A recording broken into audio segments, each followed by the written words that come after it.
Então, o mesmo cérebro seu, que está preocupado com a conta, com a sua casa, com o seu filhinho, com a sua esposa, com o seu esposo, com as suas questões pessoais, é o cérebro que você usa para estudar. Aquela coisa do tipo, só sentar e estudar não funciona. Não para rotinas de estudantes adultos, que eu conheço muito bem. Achar que pode estudar quando sobrar tempo. Quem nunca falou isso? Quando sobrar um tempo eu estudo, sem dedicar horários específicos para isso. Esse é um erro comum, pessoal, do pessoal, assim, eu sou muito a favor de todo mundo fazer faculdade. Eu acho que há muita mais oferta de cursos hoje em dia, o que por um lado é muito bom, só que as pessoas subestimam isso. Lembra daquela live que eu disse sobre como estudar para a faculdade, que as pessoas não trabalham a mentalidade antes? Esse é um erro comum. Por quê? Porque o cara entra para fazer a faculdade e ele não olha primeiro quanto tempo ele tem disponível. Às vezes, até a gente de fora fala, pô, o fulano vai fazer faculdade, mas quando que ele vai estudar? Trabalha o dia inteiro, tá com a família.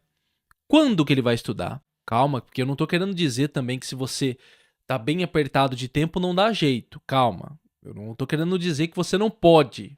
O que eu quero deixar muito claro aqui é: faculdade não é sobra de tempo. Estudar para faculdade não é se sobrar um tempo eu estudo.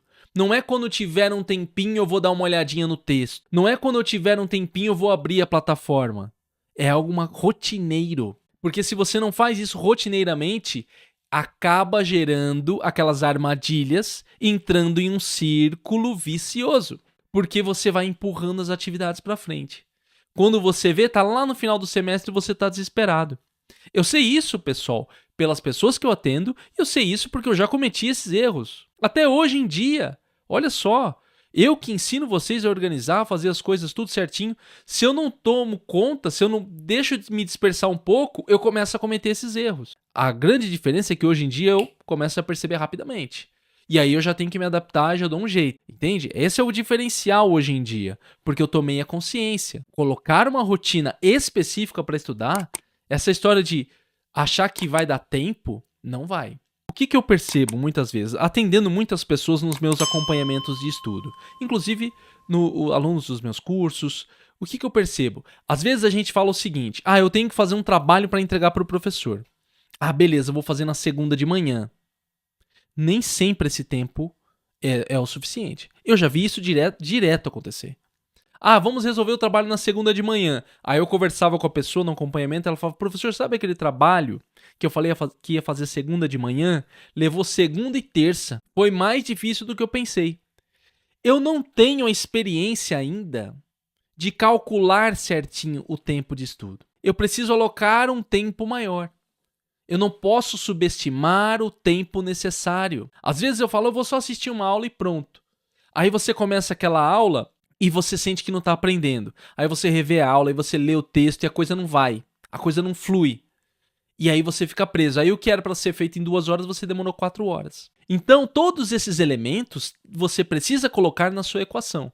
Porque quando você observa o tempo de maneira correta, aí você consegue ter domínio e consegue se organizar. Então, o primeiro erro de quem estuda e faz faculdade: subestimar o tempo necessário para estudar.